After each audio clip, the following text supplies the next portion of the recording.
Em tese, estamos no ar. Você precisa colocar no formato Gallery View. Aqui está no formato Gallery View. No Facebook, não. Ah, é porque você não estava com o vídeo ligado.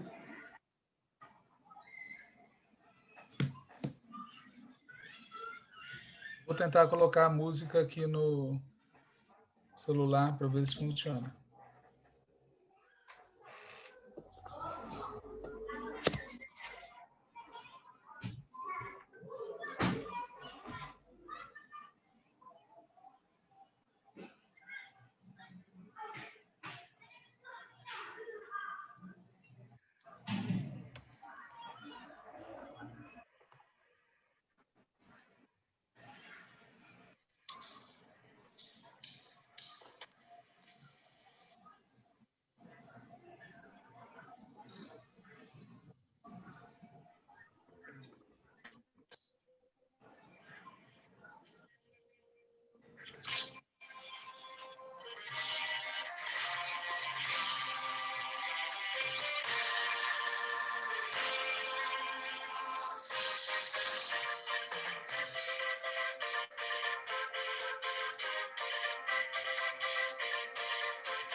Dá para ouvir?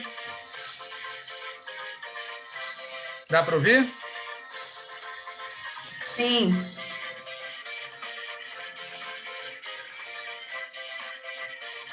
Manda para mim o link, por favor.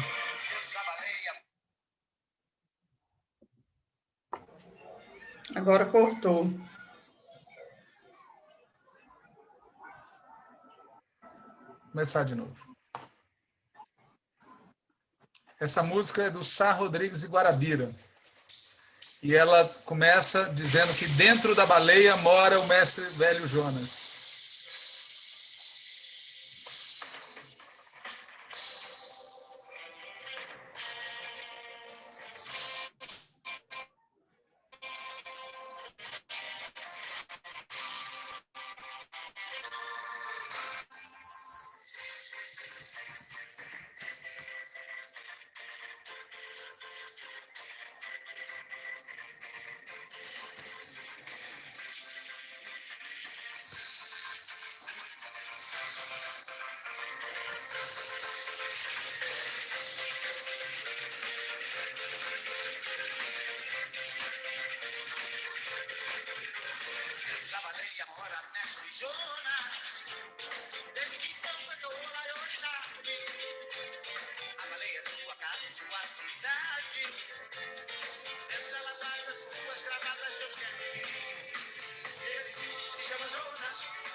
Até o fim da vida.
até o fim da vida.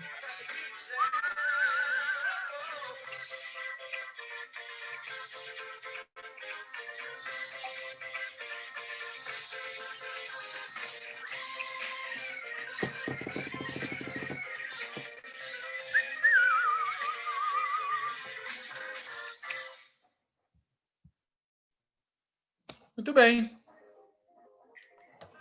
Vamos começar? Boa noite, Walter. Boa noite para quem está assistindo o programa. Esse é o primeiro programa antivírus do ano de 2021.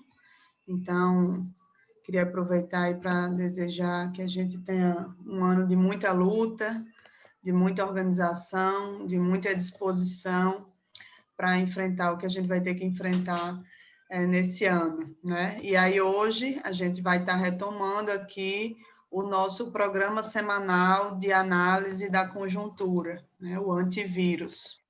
Vamos começar esse ano de 2021 falando de alguns assuntos que estão ocupando os debates no país hoje, né? E que dizem respeito à tática geral da esquerda na luta contra Bolsonaro.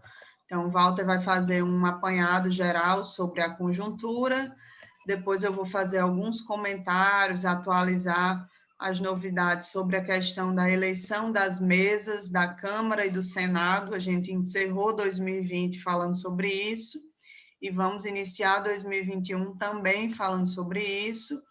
E no final, a gente vai ter aqui uma contribuição de um convidado que a gente chamou, que é o companheiro José Genuíno, que eu estou vendo que já está aqui na sala, que vai falar um pouco para a gente sobre essa questão da Ford, né, da saída da Ford no Brasil e possíveis ações que podem ser feitas em relação a essa questão. Então, sem mais delongas, já vou passar a palavra para Walter. Walter?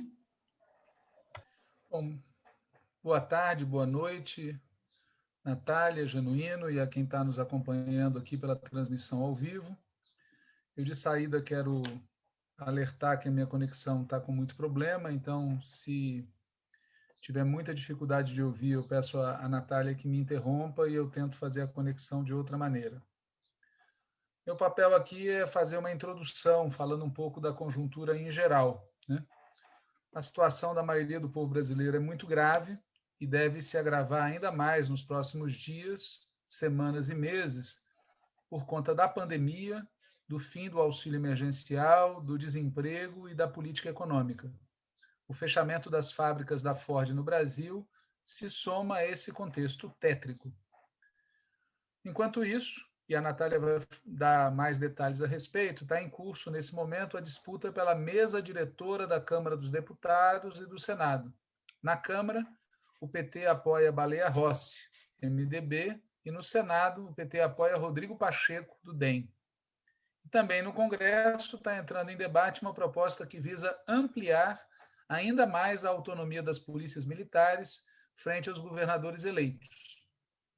Aliás, esse ano de 2021 começou com blindagens para as verbas orçamentárias dos militares e mais sinais de que Bolsonaro vai continuar se dedicando a manter seu apoio entre as Forças Armadas. Os programas do caça e do submarino tiveram suas verbas garantidas e o Ministério da Defesa foi autorizado a seguir com um projeto que eles têm de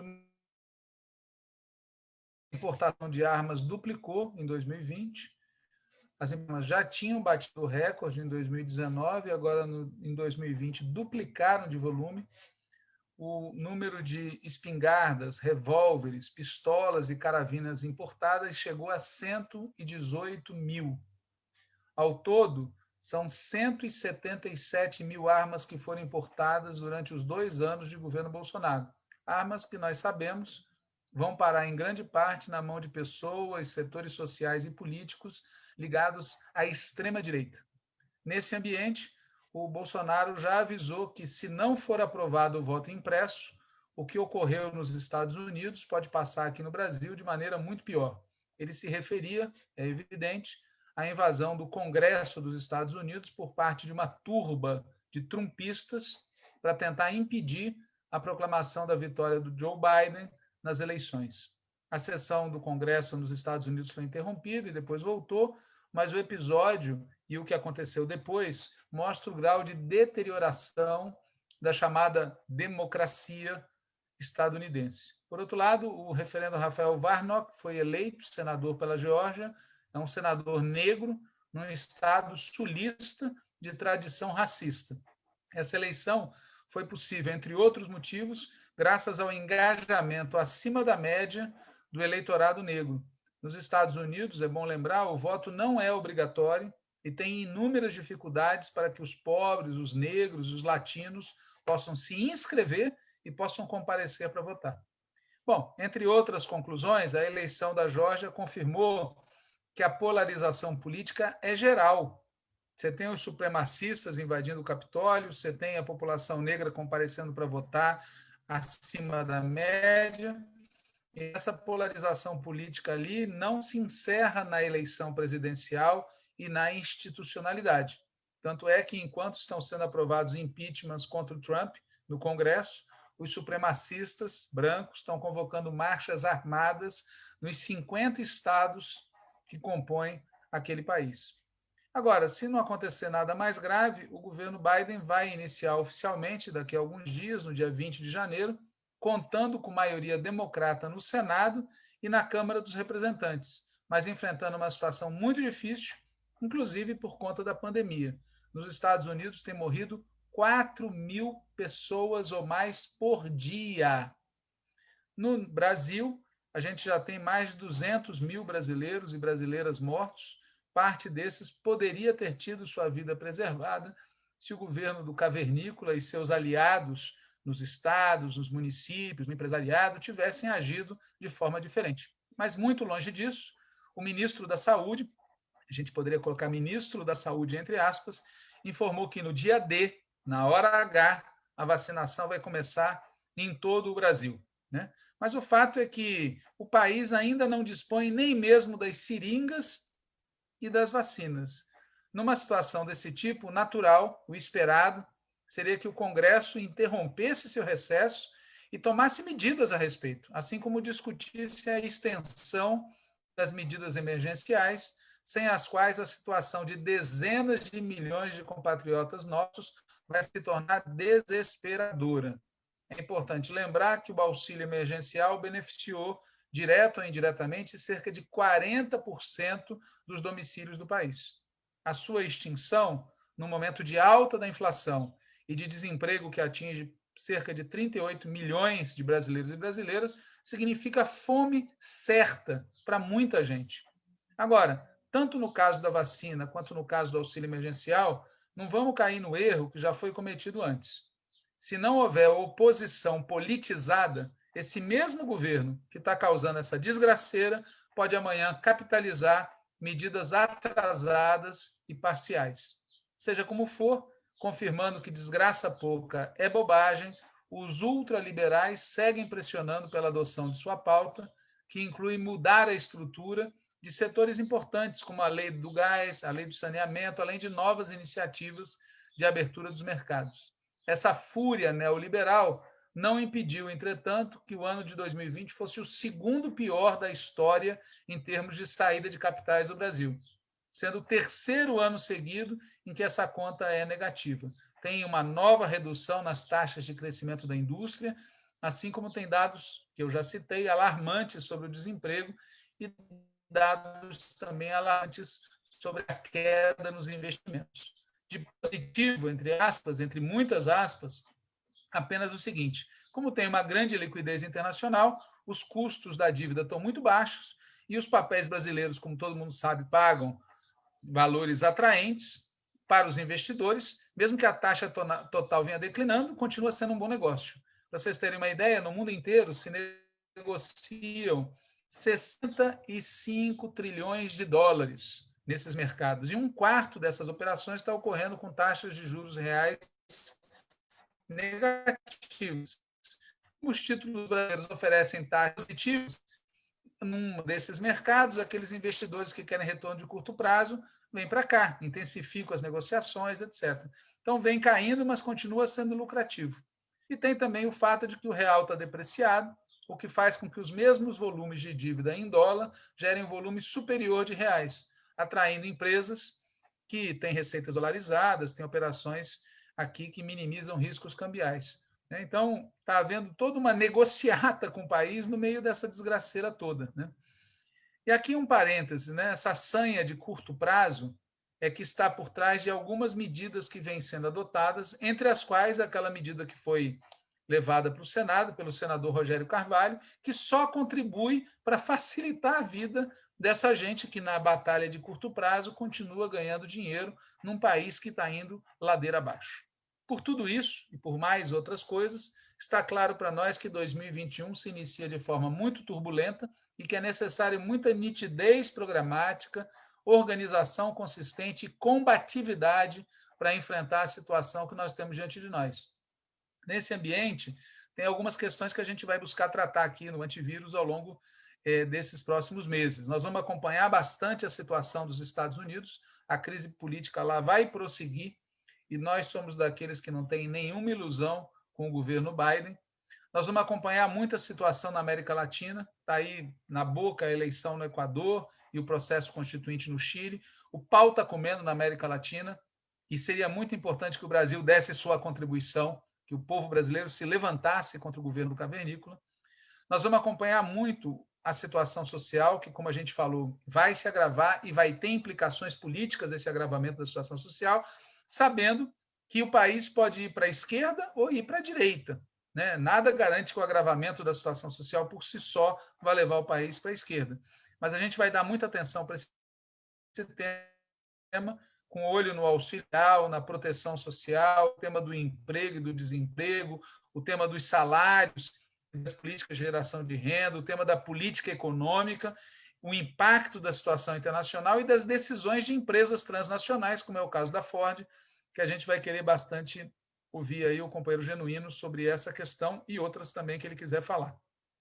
Nós vamos buscar aí no Antivírus lidar com o agravamento da pandemia e todas as suas implicações, Governos, ao invés de ampliar, reduzir as medidas de isolamento social, no momento em que a curva de contaminações e óbitos voltou a crescer, a vacinação, já foi dito, está atrasada, caotizada, misturada com uma batalha política de desfecho incerto, e o que pode estar vindo por aí, pessoal, é um cenário dantesco, como já está acontecendo em Manaus, tá certo?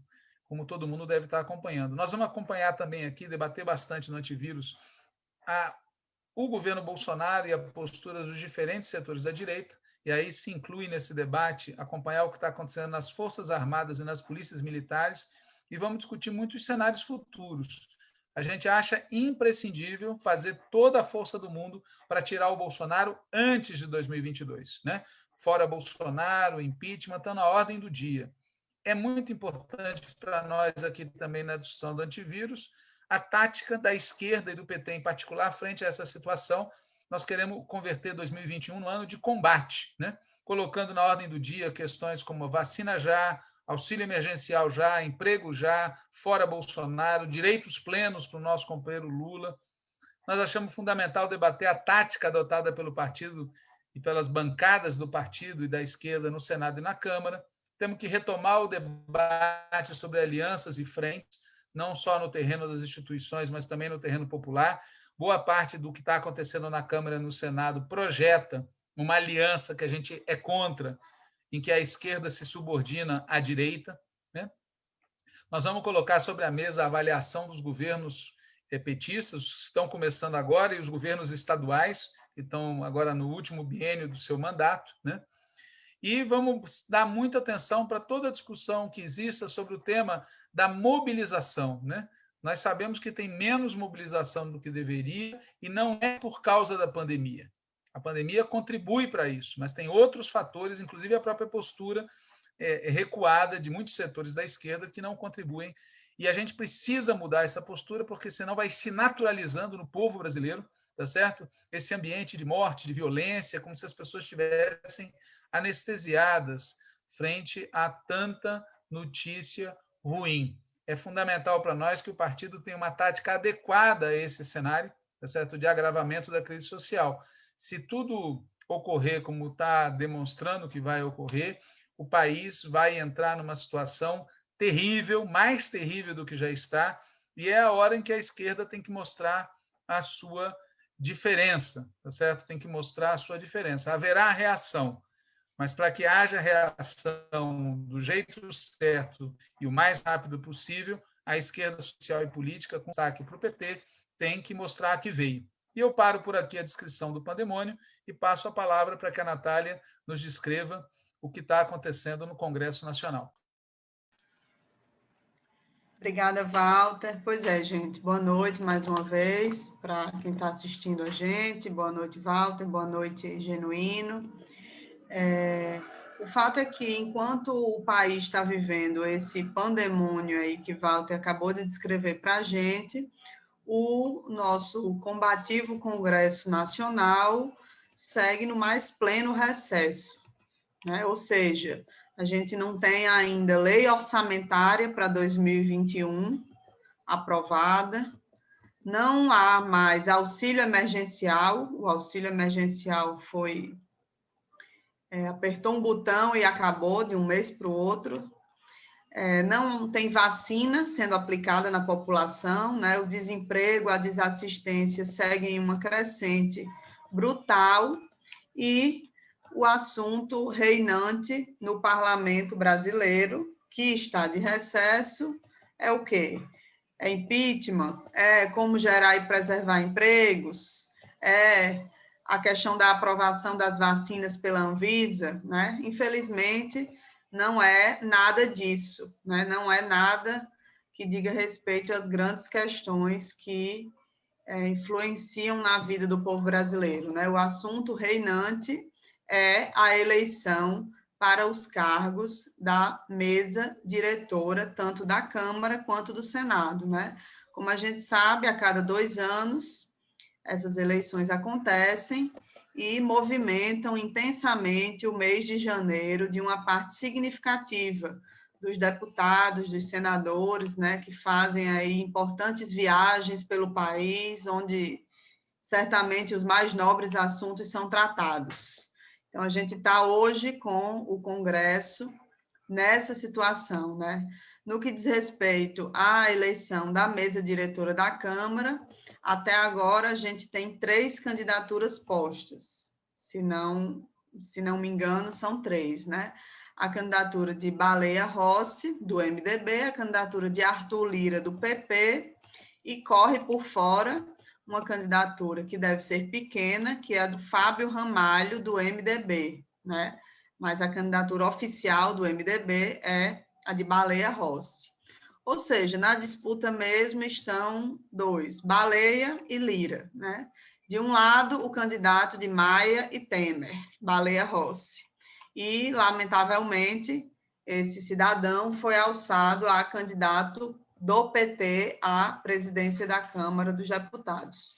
De outro lado, Arthur Lira, que é o candidato oficial do Centrão ao qual o Bolsonaro se aliou profundamente desde o ano passado, portanto, Lira é o candidato de Bolsonaro.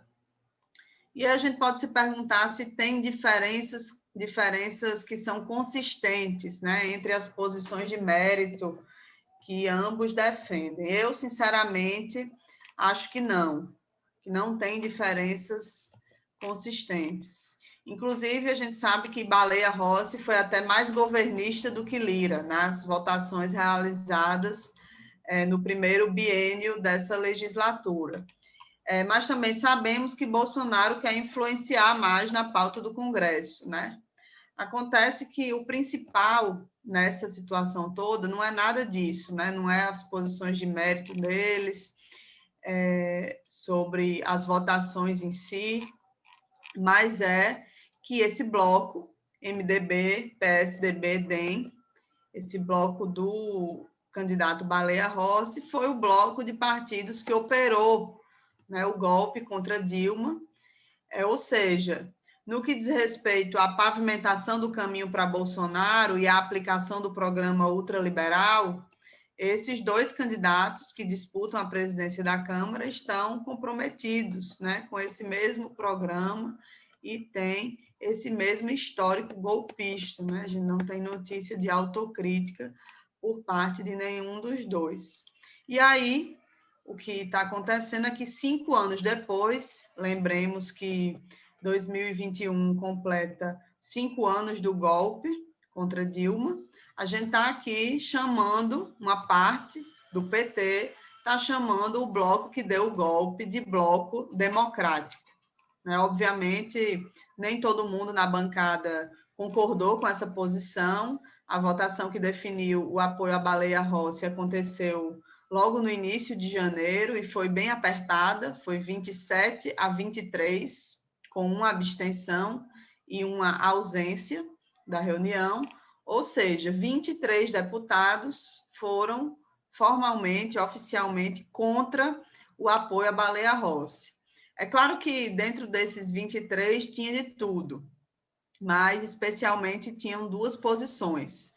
Quem defendia candidatura própria por convicção de que essa é a melhor tática na eleição da mesa da Câmara, e quem defendia que, na verdade, era melhor deixar em aberto a possibilidade de apoiar a Lira, né? Mas sabia que seria derrotado e votou contra Baleia Rossi. De toda forma, né, eu acho que é sempre bom a gente reforçar isso aqui.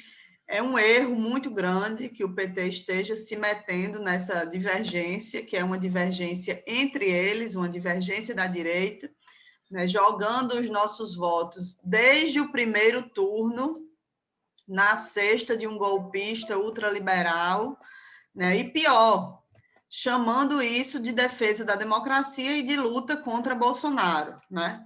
No último programa de 2020, a gente falou sobre esse assunto, como eu disse, e de lá para cá só piorou, né? Mais coisas aconteceram e só aumentou a certeza de que é uma bravata achar que a gente está numa tática razoável para derrotar Bolsonaro, né? Se aliando com esses adversários momentâneos dele. Por exemplo, um exemplo de situação que aconteceu do fim do ano para cá. A recente entrevista à Folha de São Paulo do candidato Baleia Rossi, né, quando ele afirmou explicitamente que não era momento para impeachment. Então, assim, com que cara fica o PT num bloco como esse? Né? Muito complicado. Claro que nesse momento teve uma resposta, né, um tweet da presidenta Gleisi, corretamente ela se manifestou, rebatendo essa declaração e afirmando que Baleia perderia votos no PT com essa declaração. Bom, certamente ele perderá votos, né? Alguns votos ele nunca teve e não terá, mas o correto mesmo seria alterar a posição coletiva do partido. Né? Diante de uma declaração como essa, de que o impeachment está fora de cogitação, o PT tinha que alterar a sua posição e não fazer ameaças com perdas de votos individuais, né? Mas, infelizmente, até hoje nada foi alterado, né? A posição da bancada na Câmara segue a mesma, o PCdoB tem a mesma posição que o PT, está no bloco e vai apoiar o Baleia Rossi, bem como o PSB, PDT, e o PSOL ainda não tem posição definida, né? Está rachado em uma polêmica pública também, onde 5 deputados estão defendendo candidatura própria e outros 5 estão defendendo o apoio à Baleia Rossi, né? Como tem 10 deputados, então eles estão empatados na bancada. Agora, o fato é que não tem nada tão ruim que não possa piorar, né? E aí, quando a gente olha para a situação no Senado, a coisa piora muito, né? Quando a gente vê a posição da bancada no Senado, que infelizmente, agora essa semana, decidiu por unanimidade, né? Os 6 senadores concordaram com o apoio ao candidato de Bolsonaro a presidente do Senado, que é Rodrigo Pacheco, do Democratas. É isso mesmo, é o candidato de Bolsonaro, né? Eu confesso a vocês que eu achei que essa foi uma decisão pedagógica da bancada. Pedagógica no seguinte sentido: quem estava acreditando na falácia de que uma tática anti-Bolsonaro estaria sendo construída pela nossa bancada, essa tese cai por terra com a decisão da bancada do Senado, né? Essa decisão escancarou que isso não é verdade, né? Não tem tática anti-Bolsonaro, coisa nenhuma sendo construída no Congresso Nacional, né? Na verdade, não tem nada da, digamos assim, grande política que esteja norteando essas decisões, né? O que existe, de fato, são negociações miúdas sobre cargos, espaços na mesa, comissões, relatorias, pauta, enfim, toda uma burocracia congressual também, né? É por isso, inclusive, que na Câmara tinha gente defendendo deixar em aberto a possibilidade de apoio a Arthur Lira, né? Porque a partir dessa visão de que quem pode dar mais e que o que importa são os cargos, né? Se fosse chegando mais perto, se identificando que ele teria mais chances, haveria a possibilidade de se apoiar caso ele negociasse melhor os cargos, as comissões e blá, blá, blá. Mas aí no Senado não teve pudor algum, né? Foi decidido o apoio ao Bolsonaro, isso sem falar nas reveladoras declarações que o líder, né, senador Rogério Carvalho, deu essa semana, quando falou que fazer discurso duro não adianta em nada na vida das pessoas, e sobre as propostas que a bancada vai pautar após a eleição da mesa, falou que Bolsonaro acena para os controlistas que estão no governo, dizendo que não vai aumentar os gastos, aí o Congresso aprova e ele capitaliza. Foi assim antes e vai ser assim agora, né? Ele deu essa declaração quando perguntado sobre a pauta que a gente vai defender, uma declaração curiosa em resposta a essa pergunta e de um grau de conformismo e de adaptação que impressiona até os mais calejados no enfrentamento à moderação. É realmente de uma sinceridade comovente que o líder Rogério Carvalho diga essas coisas publicamente, né? Então, em resumo, a gente começou o ano em uma situação muito difícil, nesse debate da eleição das mesas, né? Estamos numa posição muito rebaixada, né, de baixíssimo enfrentamento, num tom muito, muito abaixo do que deveria ser o nosso tom em 2021, para que o ano seja efetivamente de combate, né? A gente tem dito isso, Walter disse isso aí, a gente tem dito isso já desde o final do ano passado, né? E ainda dá tempo, estamos no início do ano, né, de transformar esse ano num ano de intenso combate, né? Como a gente já falou aqui outras vezes, temos que aproveitar que não é um ano eleitoral para dar um giro político e organizativo, né, elevar a nossa capacidade de fazer luta no PT. Mas não é isso, infelizmente, que está no horizonte de muita gente influente no nosso partido e também no conjunto da esquerda, né?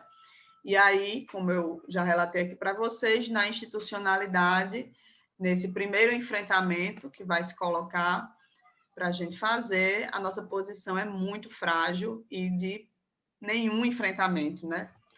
A gente está na expectativa de ter, enfim, cargos, comissões, né? Expectativa, eu digo expectativa porque depois a gente vai ter que fazer um balanço do que efetivamente vai acontecer sobre este assunto, né, dos cargos. Mas na expectativa de ter isso, a gente está, de um lado, na Câmara, junto com os golpistas ultraliberais, e do outro, no Senado, junto com os aliados de Bolsonaro, também ultraliberais, né? E aí já são 2 anos de governo Bolsonaro, um deles inteiro com uma pandemia.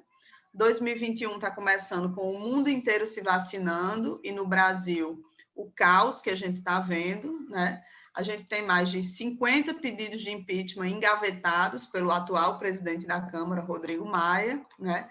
Luta social praticamente não existe, né? A gente não consegue fazer nem mobilização online, que dirá uma grande greve ou um grande ato, nada está acontecendo. E o pior, né? O auxílio emergencial foi cancelado e nada aconteceu, e os empregos estão indo para o ralo e nada está acontecendo, né? Ou seja, a vida da maioria do povo só piora. E aí, nesse cenário, a gente precisa urgentemente atuar para estimular, para potencializar a indignação e a organização da classe trabalhadora para lutar, para enfrentar essa situação e especialmente e imediatamente para derrubar esse governo.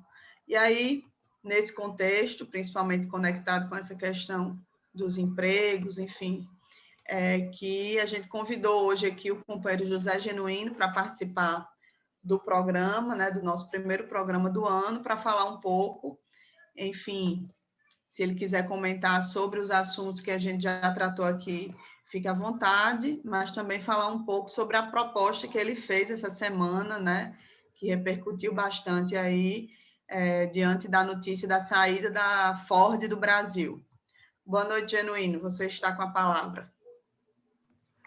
Boa noite, Natália, boa noite, Walter, boa noite aos amigos e amigas.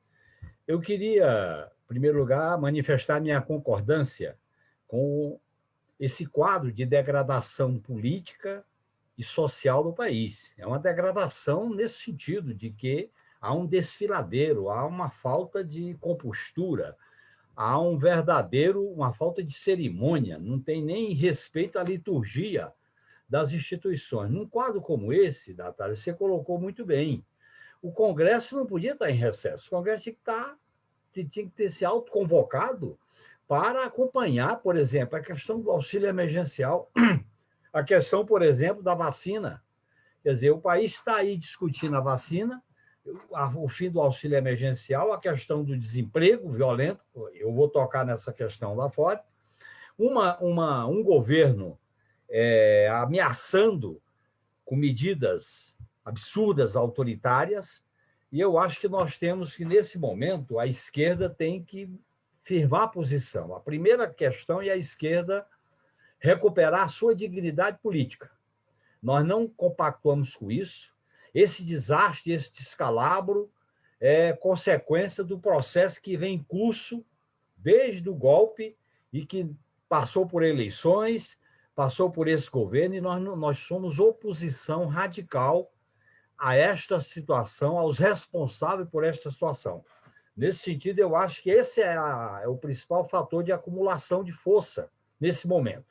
Então, por exemplo, marcar a posição no Senado é uma questão elementar, porque diante das duas candidaturas, não há nem argumentos como o da Câmara. Nós temos que chegar e dizer, olha, não temos nada com essas duas candidaturas e temos uma nossa, com seis senadores. Nós já fizemos isso no Congresso, quando o PT estava na primeira bancada com 5 deputados, porque 3 saíram do PT, por causa do colégio eleitoral. A mesma coisa na Câmara. E eu acho que essa situação de degradação social, de degradação política, exige uma posição firme da esquerda. E eu acho que o PT tem uma grande responsabilidade nisso. É problema de posição, de identidade, de dignidade política para ser uma referência. Porque essa degradação, essa desconstituição, esse desânimo que começa a mexer com as pessoas, da impotência, é preciso uma atitude, a primeira atitude de nós é, olha, não estamos nessa, estamos na resistência, estamos na luta, e conclamar a luta, conclamar a resistência, conclamar a solidariedade às lutas populares, às bandeiras populares. Esse problema que nós estamos vivendo agora, a cada dia e cada semana, a agenda social mostra a gravidade do drama social, mostra a gravidade da crise social profunda. Quer dizer, hoje a grande disputa, a grande racha, a grande questão que divide a humanidade é os que têm muito e querem mais, e a maioria da população dos deserdados que não tem direito, desemprego, a morte, isso que está em curso. Então, é necessário, a esquerda tem um papel fundamental de ser uma referência, e o PT, pela sua história, pelos seus posicionamentos, ele tem uma responsabilidade muito grande. Então, eu acho que eu queria compartilhar com as preocupações de vocês. Veja bem, no caso, este caso específico da Ford que explodiu. Já tinha fechado a Ford de São Bernardo, agora fecha a proposta fechar de Taubaté, a da Bahia e a de Fortaleza, do Ceará, sendo que a que tem maior repercussão, que tem maior implicação social em número de empregos, é a da Bahia. Essa questão, na verdade, veja bem, é a ponta do iceberg do modelo capitalista que vem se desenvolvendo ao longo da história do Brasil, inclusive quando nós governamos, nós não rompemos radicalmente com esse modelo. Veja bem, no caso as pessoas falam, há um processo amplo, há um processo profundo de desindustrialização do país. O que está por trás desse problema da desindustrialização? Não é custo Brasil, não é discutir se tem carga tributária ou não tem carga tributária, não é discutir a competitividade, é o modelo. Esse modelo que, em alguns momentos, ofereceu possibilidade de mudança, como na era do Getúlio e do Juscelino, que o peso da industrialização no PIB chegou a ser 16%, foi até 27% no período dos anos 70, né? Veja bem, esse foi um momento, mas aquele momento ali houve uma ruptura, houve um golpe, houve uma intervenção militar. Quer dizer, o modelo capitalista brasileiro de associação dependente e com a prioridade para as exportações é a negação de política, de qualquer política industrial mais consistente.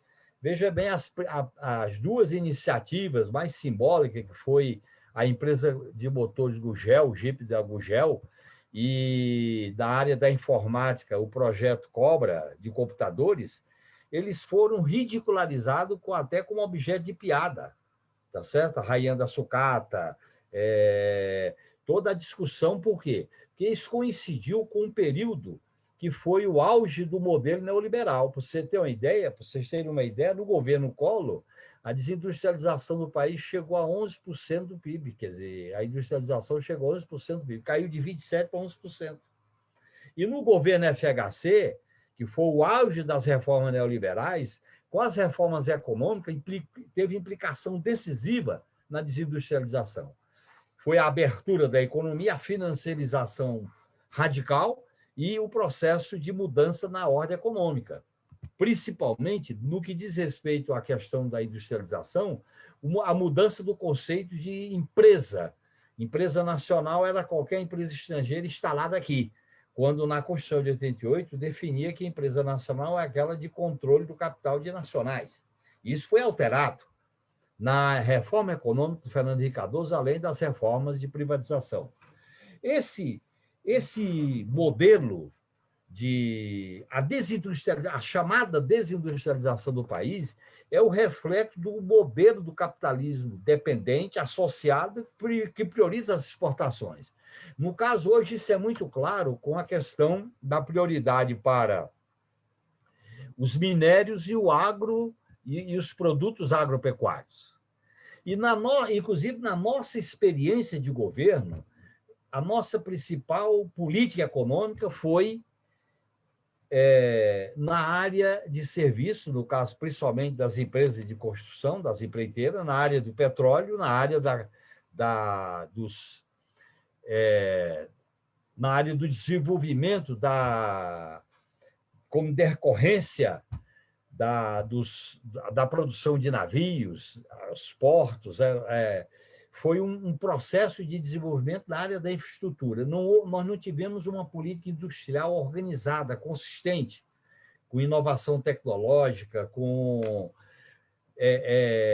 objetivos de alterar o padrão, porque o padrão da implantação da indústria automobilística no Brasil foi o padrão dos incentivos, subsídio, criar todas as facilidades para produzir aqui, principalmente parte dela para o mercado externo.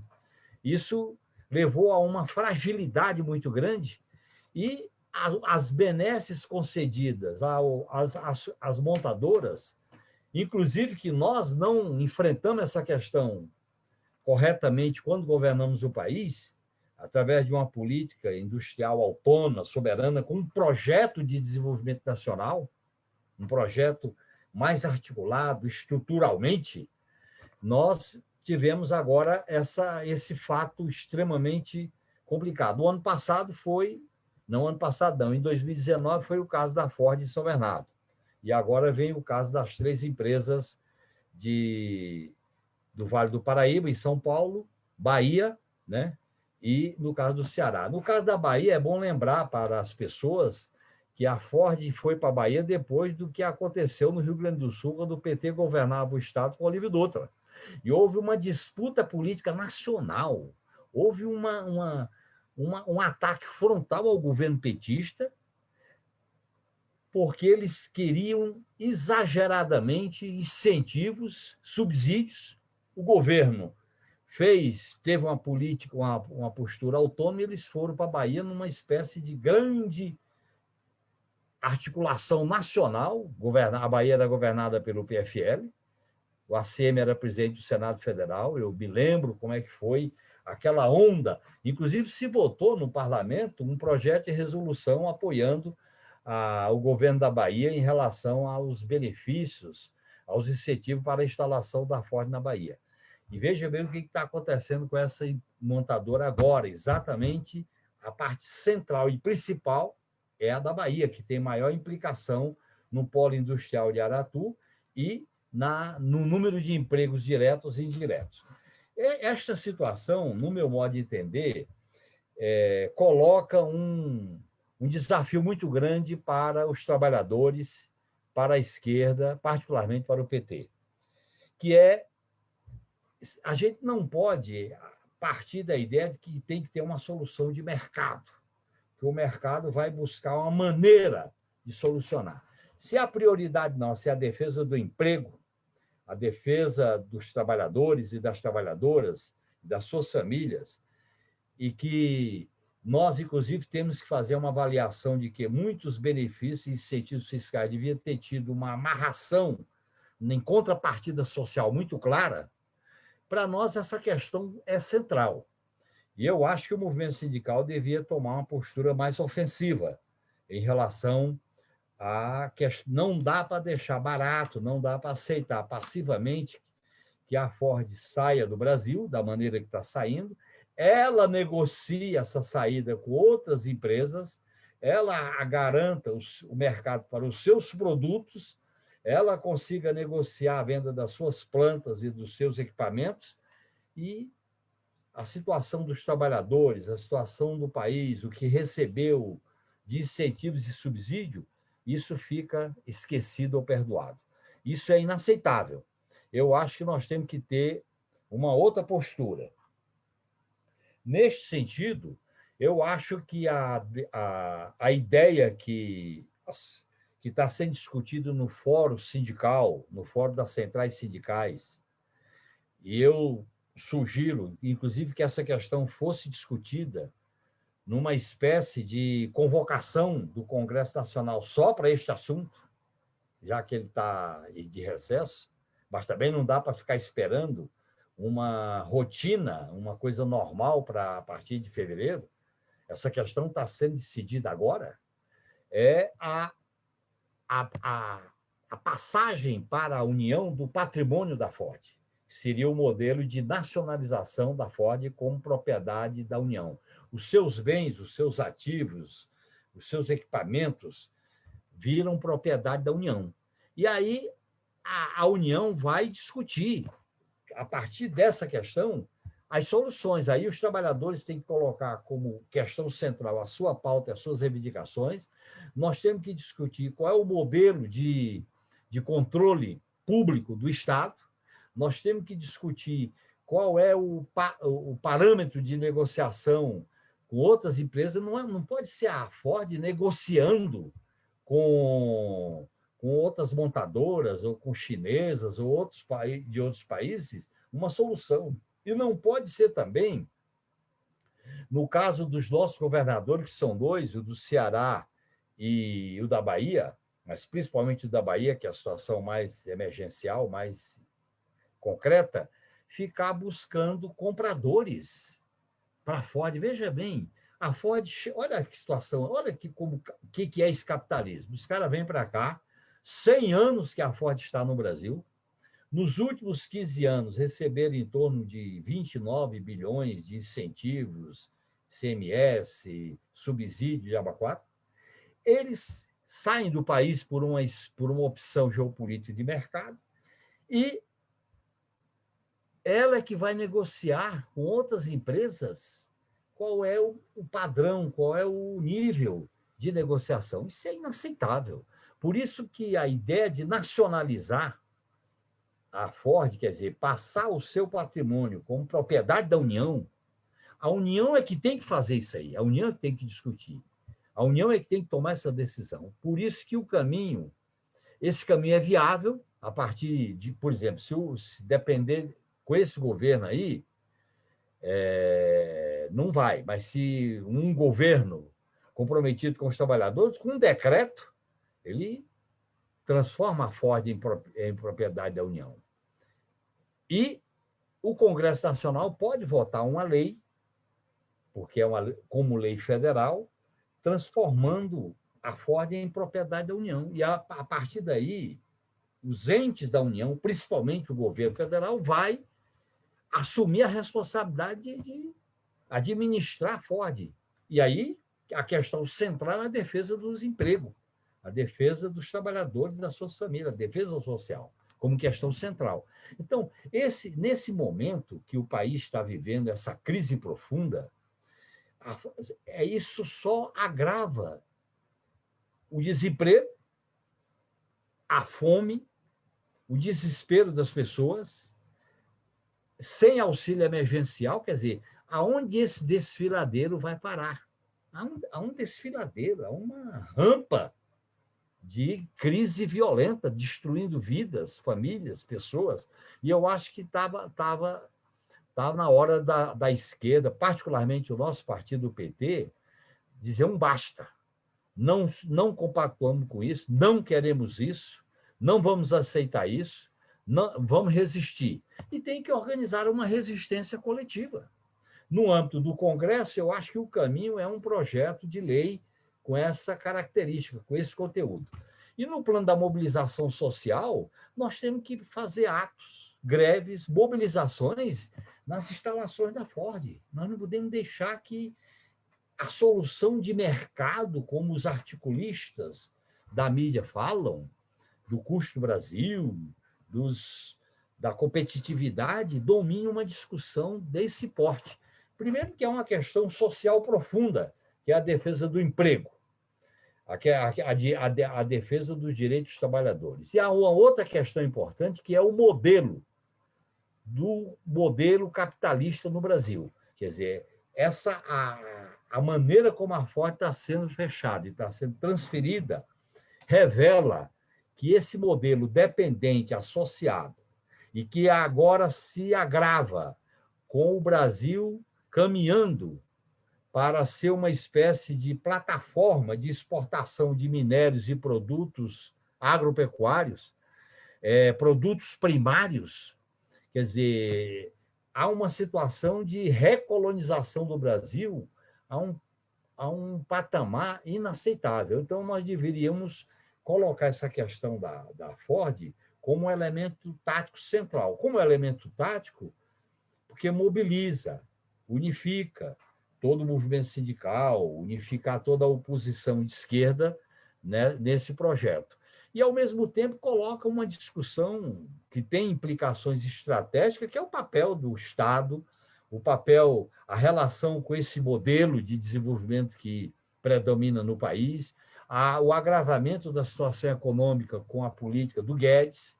Quer dizer, veja, isso não dá para deixar de colocar paralelamente o que os caras querem fazer com o Banco do Brasil, que querem fazer com a Caixa. É liquidação, pessoal, é leilão de liquidação total. E eu acho que somente a esquerda, o PT, pode dar um basta nisso, pode botar o pé na porta e dizer que não concorda com isso e resistir.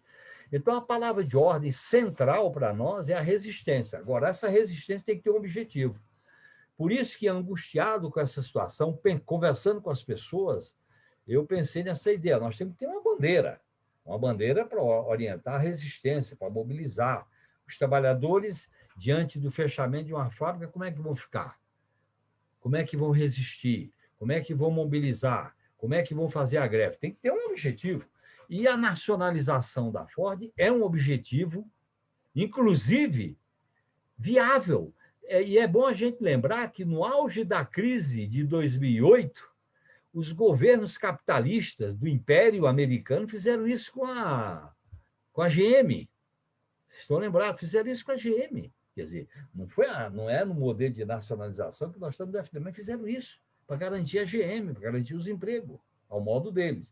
Nós não podemos, portanto, aceitar que o mercado decida de maneira como eles querem, numa negociação entre os capitalistas, o que fazer com as fábricas, quer dizer, isso a gente devia resistir. E eu acho que para organizar essa resistência é fundamental essa bandeira da nacionalização da Ford. Eu defendo essa nacionalização para que o primeiro passo é nacionalizar, transformar os seus bens, os seus ativos, os seus equipamentos em propriedade da União.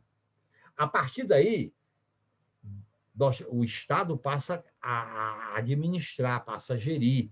O Estado passa, inclusive, a negociar alternativas e soluções, se é um grupo nacional, se é um grupo estrangeiro e tal. E aí, qual é a questão inegociável? O direito ao emprego para os trabalhadores. Veja bem o que aconteceu na Ford. O drama da Ford de São Bernardo, pessoal, eu estava lá trabalhando na CNM, foi um drama barra pesada. Um drama que chegou ao nível... Eu vi a assembleia na Ford, eu participei de reuniões que havia uma situação de desespero social e psicológico dos trabalhadores. Então, eu acho que numa situação de desespero, nós temos que ser a esperança, nós temos que ser o rumo, nós temos que ser a resistência, nós temos que ser a alternativa. Agora, por isso que eu acho que essa bandeira ela tem capacidade de unificar, ela é possível, tanto ela é uma pressão contra o governo do capitão não pode lavar as mãos e dizer não é comigo, e fazer uma declaração de que não é com ele, que eles queriam subsídio e ponto. Ele tem instrumento para tomar uma decisão. E nós temos o Congresso Nacional que pode votar, pode aprovar um projeto de lei, inclusive no quadro da situação de calamidade que o Supremo, através da decisão do ministro Lewandowski, prorrogou, pode tranquilamente decidir uma questão como essa. Até porque envolve uma questão social, que é o emprego. E é o desespero das famílias, que pode se tornar uma questão muito grave, tanto diretamente como indiretamente. Portanto, eu acho que esse ponto é uma questão imediata, mas ela tem repercussões gerais, tem repercussões estratégicas no questionamento desse modelo de desenvolvimento econômico capitalista no Brasil.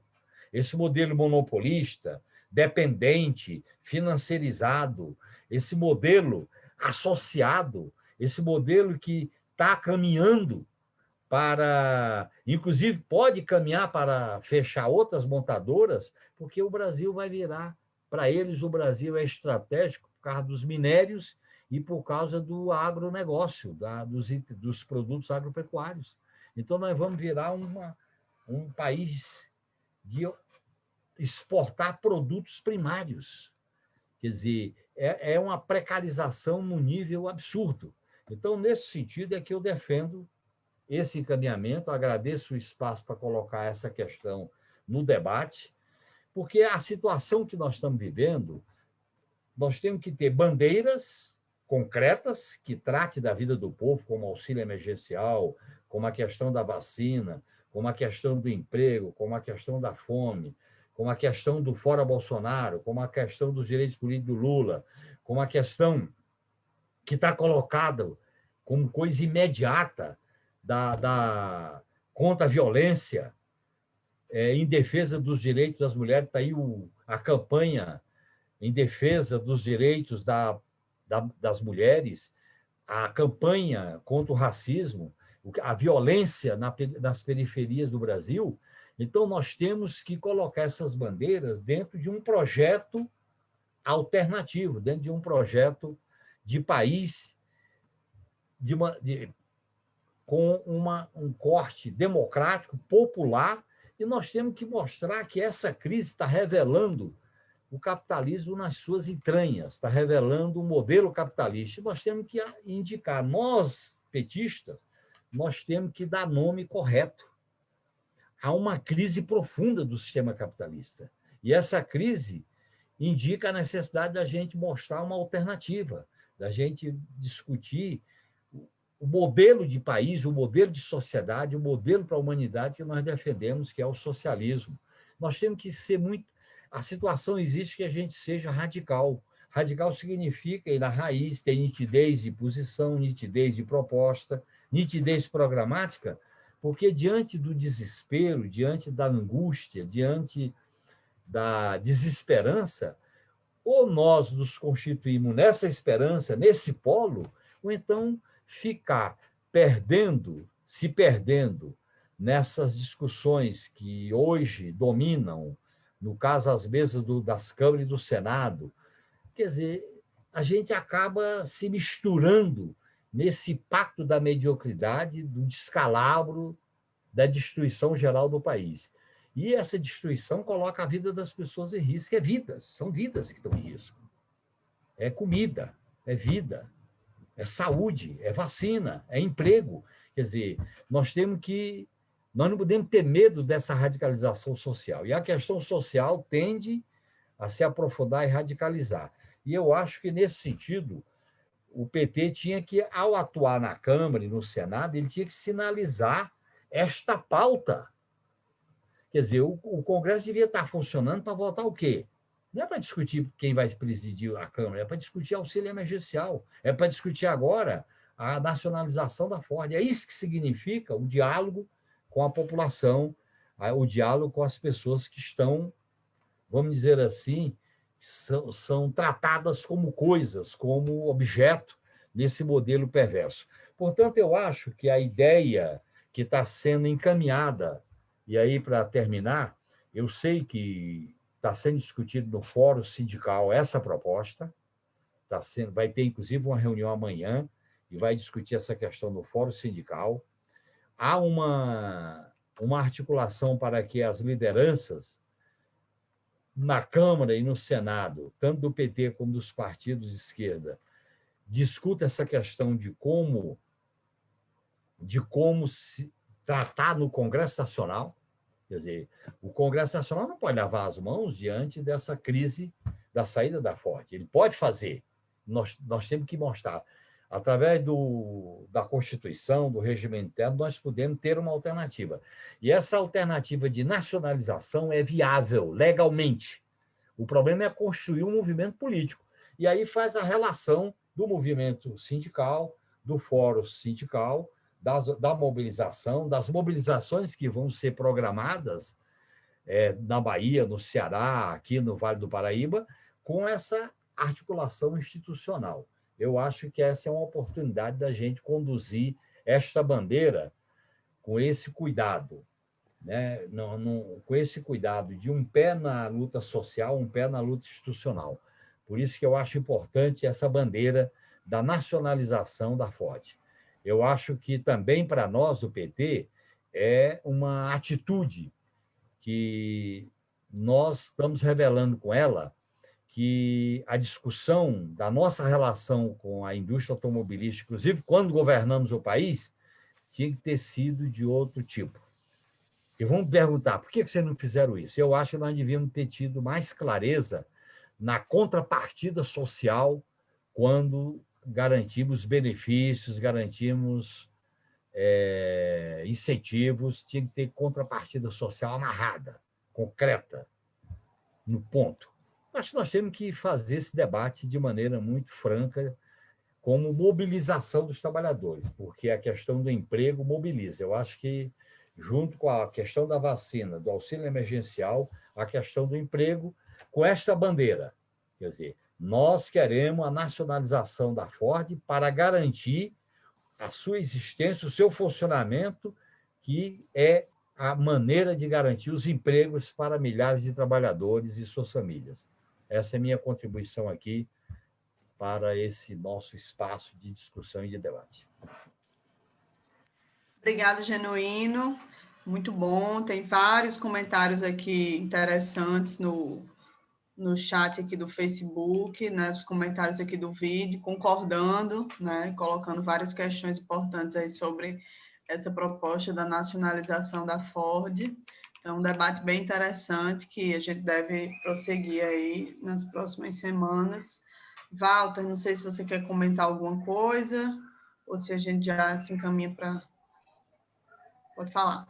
Eu só, na verdade, deixar aqui um convite, talvez, para uma próxima edição do Antivírus, porque não, o horário nosso está estourado e a fala do Genuíno foi muito boa, cobriu aquilo que a gente pediu a ele que falasse. Talvez ficar aqui o convite para, em alguma próxima edição, o Genuíno voltar para tratar de um assunto que também, não por acaso, está pegando fogo, que é o tema das polícias militares. Quer dizer, não por acaso, neste contexto de degradação da vida social, de uma crise brutal vindo, o governo federal quer centralizar nas suas mãos e quer dar mais autonomia frente aos governadores para uma corporação que já tem autonomia demais frente aos governadores eleitos, né? Mas eu não vou... Várias pessoas perguntaram sobre isso, mas eu acho que a gente não devia abrir, porque isso significa mais 10 minutos, pelo menos, ou mais. Então, fica aí, acho que melhor, Natália, a gente, numa próxima edição, convidar o Genuíno de novo, na semana que vem ou na outra, para a gente tratar desse assunto. Agradecer ao Genuíno pela colaboração aqui no primeiro Antivírus de 2021. Nós estamos com 105 pessoas assistindo online nesse momento, é um número bem legal. E é isso, devolvo a palavra para a Natália, não sei se o Genuíno ainda vai falar alguma coisa. Eu quero só dizer que topo participar dessa discussão. Eu estou tentando entender, estou lendo, estou acompanhando essa questão e eu topo participar desse antivírus sobre a questão das PMs. Ótimo, vamos fazer. A gente pode fazer quando, enfim, talvez o PL aí que foi apresentado, né, deve entrar em discussão, enfim, ou ter movimentações em breve. Então, obrigada, né? Obrigada, Genuíno, por ter participado aqui do nosso programa. Foi muito bom, acho que a gente conseguiu aí dar conta do que a gente estava querendo aí para essa estreia do ano, né? Queria só lembrar, antes de encerrar, que a gente está num momento de fazer, em todo o mês de janeiro, né? A gente faz a Jornada Nacional de Formação da Articulação de Esquerda. Esse ano a gente fez vários cursos via Escola Latino-Americana de História e Política, né? Então, tá acontecendo aí vários cursos que estão cumprindo esse papel aí de curso de formação política para petistas, né? Mas também para, enfim, simpatizantes. Essa semana está tendo o curso de História e Desafios do PT, todas as noites, já aconteceram 3 aulas, agora deve estar começando a 4ª aula. No final de semana, agora, a gente vai ter o curso Desigualdade e Diversidade na Luta pelo Socialismo, então, final de semana inteiro, para quem quiser fazer esse curso. E nas próximas semanas, a gente vai ter também alguns cursos, né? Vamos ter História da Luta pelo Socialismo, em 2 horários diferentes, todas as noites, e também no final de semana de 30 e 31 de janeiro, né? Nas noites da semana que vem, e no final de semana de 30 e 31. Vamos ter também mais 2 horários de História e Desafios do PT, né, no final de semana de 23 e 24 de janeiro e na semana de 25 a 29, nesse caso, manhã e tarde. E também vamos ter outros 2 horários do curso Diversidade e Desigualdade na Luta pelo Socialismo, né? Além desse final de semana agora, vamos ter manhã e tarde na semana de 18 a 22 de janeiro, e também nas noites, na semana de 25 a 29 de janeiro, né? Então, tem uma diversidade grande, enfim, de carga horária, né? Os mesmos temas com carga horárias distintas, em horários distintos, para quem puder, quiser, né, ter a chance de adequar a sua rotina, e a programação detalhada dos cursos está no site da ELAP. Então, fica a dica aí para quem ainda quiser se inscrever, dá tempo de participar, né? Vão ser 20 dias de cursos, todos os dias, né? Acontecendo esses 3 cursos pela ELAP, começou dia 11, vai até dia 31 de janeiro. Então, fica o convite para o curso e para a matrícula nos cursos que vão acontecer nas próximas 2 semanas. É isso. Boa noite, Walter. Boa noite, Genuíno. Até a próxima quinta. Tchau. Boa noite, Genuíno. Boa noite, Natália. Boa noite a todo mundo. Um abraço. Tchau, tchau. Valeu.